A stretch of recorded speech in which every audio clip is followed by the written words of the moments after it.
Joining me at this time is journalist Matthew Boyle from the Daily Caller. Matthew, how you doing?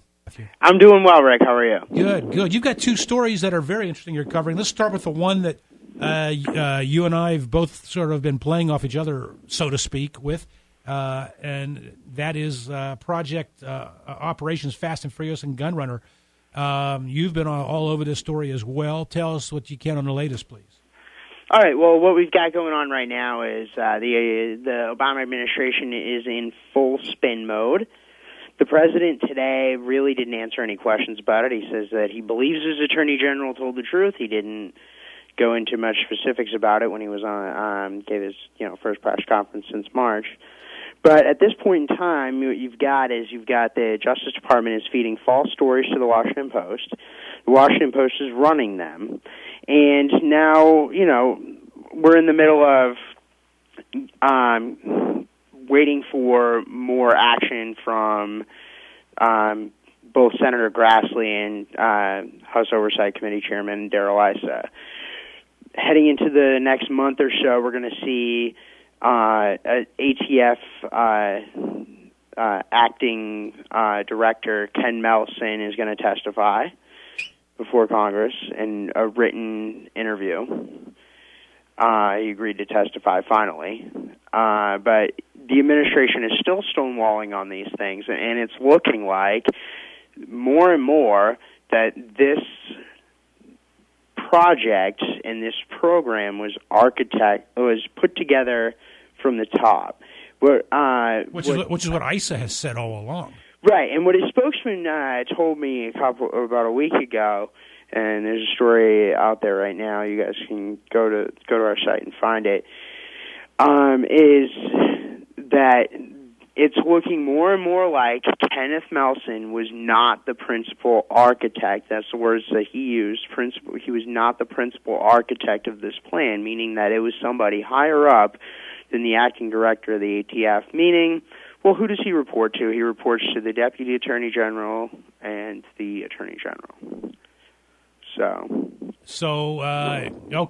it's pointing right at Eric Holder.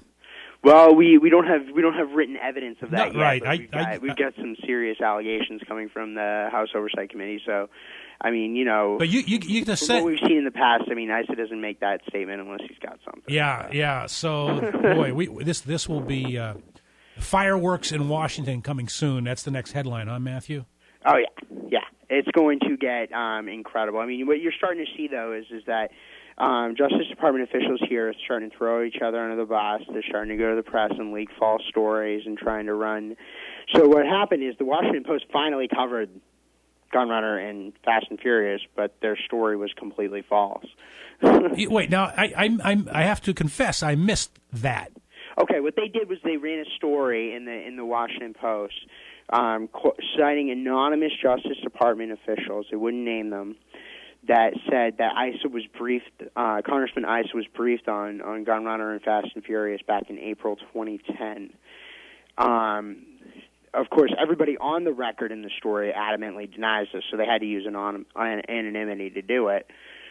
But so the Washington Post bid on it, and they were the only publication to run it. Now, I talked to Issa's spokesman again, Frederick Hill. We know Fred Hill, sure. Yeah, great guy. What he told me is that he had heard over the past month or so that the Justice Department had been trying to shop this story around to multiple publications that had come to him to check on it, and when they asked him about it, they didn't run the story. So the Washington Post was sadly the last place they went to, and the only place that would run it. So, wow. I mean, you got to figure, who are the usual suspects that they're going to try to shop a story like that to? Right. Now, so, you got to figure probably the Times, probably Politico, probably NPR, and the only place that would bite on it is the Washington Post. Wow. So now, Matthew, Obama has already stated that he knew nothing about this. Obama, I think that's right. I think that's probably likely. I mean, this is a program that probably came from the Attorney General or the Deputy Attorney General. I mean, it could have come from the White House. But there's no strong indication that it's going as high as President Obama at this point. I mean, there is a strong indication that this is going right into the Attorney General's office or right beneath.